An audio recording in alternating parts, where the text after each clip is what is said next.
og tukhang diya sa Ginoo aduna say tukhang nanuktok sa imong kasing-kasing. Og buot siya nga maghari nimo. Andam siya mo pasaylo nimo. So nining kagabion ako mangutana kanimo. Andam ba usab ikaw nga magsugid sa imong kapakyasan? Mangumpisal ka sa Ginoo. Isugid nato nga kita nay kapakyasan. Og andam siya kanato sa pagpasaylo. Og sa paghugas kanato. Makaigsunan wala ta nasayod unsay dangatan nato ugma adto sa sunod nga mga adlaw. Ang importante karon ma-insured ang imong kalag diya sa kamot sa Ginoo. Nga din ang imong pangalan masulat sa libros kinabuhi. Matod pa sa libro sa Revelation makaigsunan. Kung ang imong ngalan di makaplagan sa libros kinabuhi, itambog ikaw ngadto sa linaw nga kalayo. Nagkarong orasa maong takna adlaw sa imong kaluwasan nga din ang imong pangalan masulat sa libros kinabuhi pinaagi sa pag-angkon ni Kristo nga imong maluluwas. Kinasingkasing nga pagsugid, kinasingkasing nga pag-angkon nga wala kay mahimo gawas lamang sa Ginoo. Karong orasa abli mong kasingkasing isugid sa imong ngabil nga sa Jesus ang imong Ginoo manluluwas, siya ang dalan kinabuhig ang kamaturan. Ikso ni galan ni kagabion magahimo kita og usa ka pakigsaad. Covenant prayer. Atong angkunon nga kita naay pagkulang. Doon na tayo kapakyasan. Apan salamat sa dakong grasya sa Ginoo. Humanata gilukat sa Ginoo. Humanata niya pakamati. Humana siya nabanhaw og naghulat na lang ta karon siyang pagbalik. Andam ba ikaw sa pagbalik sa Ginoo? Dapat karon mangandam ka igsoon. Nga din si Kristo mubalik sa takna ang way usa nato nasayod. Og samtang ikaw nga naghulat kaniya, tungod kay ikaw nag-alagad man kaniya, kandidato ka ngadto sa dapit nga yang giandam nga maong bagong langit ug bagong yuta. Pwede bang isa nato tumakamot makaigsunan? Amen. Og niini nga pag-ampo buhata Yes. sa kinasingkasing.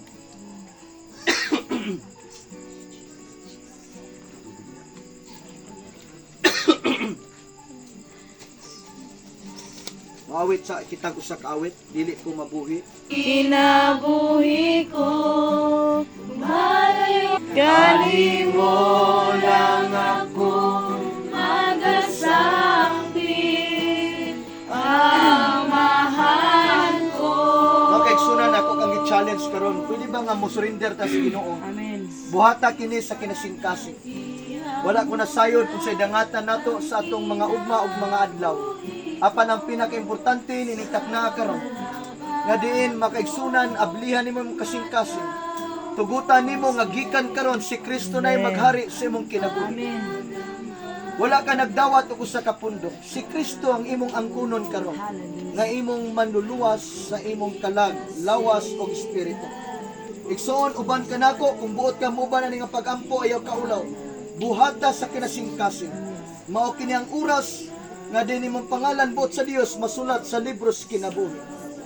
Uban kanako makaigsunan kung asa man ka karon nakadungog ani nga mensahe.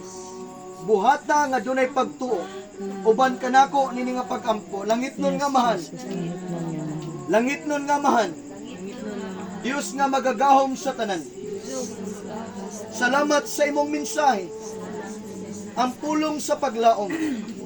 Nasayod ko amahan ang imong bugtong anak nga si Kristo namatay ibabaw sa krus sa Kalbaryo, gilubong og nabanhaw. Salamat Ginoong Dios nga imo kong gilukat, akong giangkon nga akong makasasala, nakasala ko sa akong binuhatan, sa akong hunahuna ug sa akong pagpamulong. Ginoong Jesucristo, hugasi ang akong kinabuhi, pasaylo ako sa akong makapakyasan. Karong orasa ako ablihan, ako kasing-kasing. Ako kang gidawat ug ako kang giangkon. Ingon nga akong Ginoo, akong Dios, ug akong manluluwas.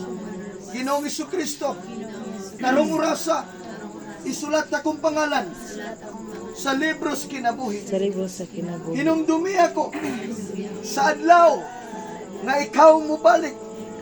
Ginoong Jesus, Ginoong Jesus, gikan karon gikan karon. ikaw na'y magbuot Ikaw na ang magbuot sa akong kinabuhi. sa akong kinabuhi. Tuguti Tuguti ng imong balaan nga espiritu magpuyo na sa akong kinabuhi. Magtudlo ka nako, magagiya ka nako, nalabaw sa tanan, mabuhat na nako ang imong katuyuan, ang imong pagbulutan ang imong pagbulot sa akong kinabuhi. sa akong kinabuhi. Akong giyang ko namahan, Akong giangko na nga wala ko'y mahimo, wala ko gawas lamang walas na ni Kristo Jesus Kristo Jesus na nasa kong kinabuhi. na ako sa Salamat Amahan salamat sa tubag sa mga pag-ampo. tubag sa mga Kini akong gipangayo, gipasalamatan sa gamhanan nga pangalan ni Kristo Jesus. Amen. Tag usa kanila karon, tanan nga midawat si mong pulong, mutikang sila sa pagtuo sa pag-alagad kanila. Nga ang ilang nahibilin nga kinabuhi, ilan ning ialagad kanila. Itugyan nilang tanan diya kanimo. Tungod kinasayod kami nga tinuod nga paglaom, tinuod nga kauswagan na kanimo. Amen. Ikaw ang among magbalantay ug walay makulang kanamo. Amahan, nag-ampo ko sa matag pamilya, sa matag magtiayon, bisan silang mga anak, ngadto sa ilang sakop silang panimalay. Nag-ampo ko, Lord, nga may lalom sila sa imong pagbulutan. Ilikay sila sa tanang agenda sa yawa bato kanila.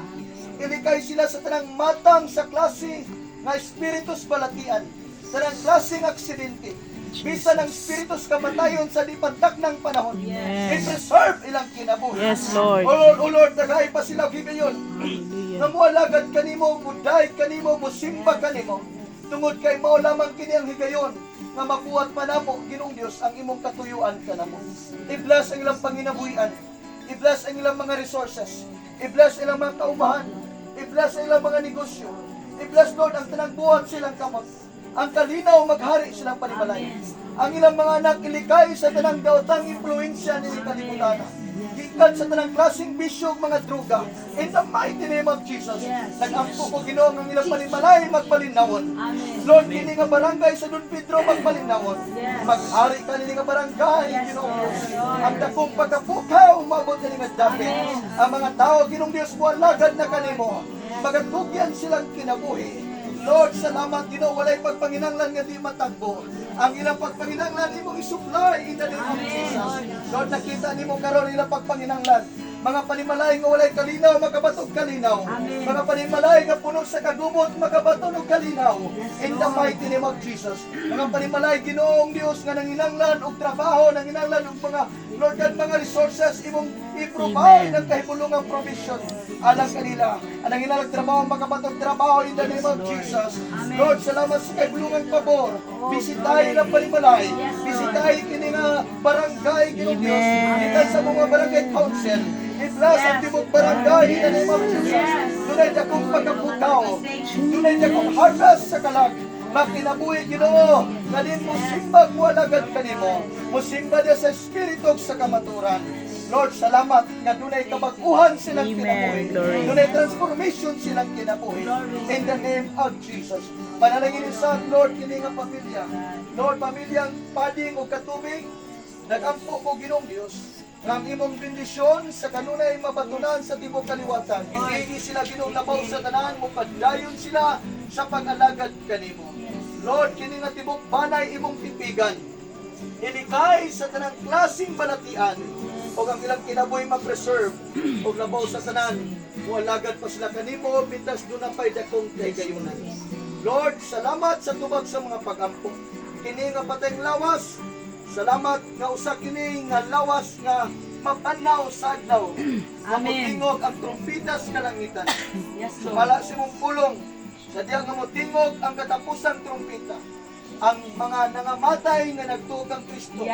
Mao'y unang mabanhaw o musugat sila diya kanimo diya sa kapanganuran o makikuban kanimo sa wala na katapusan.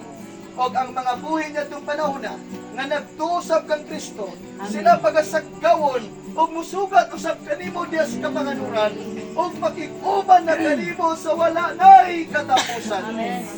Amahan, nining kagabion, iwali na sa imong alagad ang imong pulong.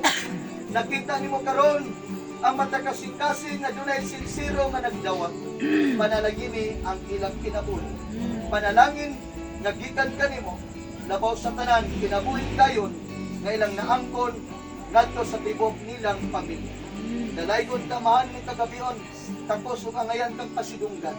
Ulian ka sa tanang himaya, dungog, gahom o pagpasalamat. Amen. Salamat sa imong pag-preserve ni nga lawas tinabunan sa gamhanang dugo ni Kristo. Dalaygon ka man sa walay katapusan, kini akong gipangayo sa kadako sa kamahal sa pangalan ni Kristo Jesus nga among Ginoo ug manluluwas. Ang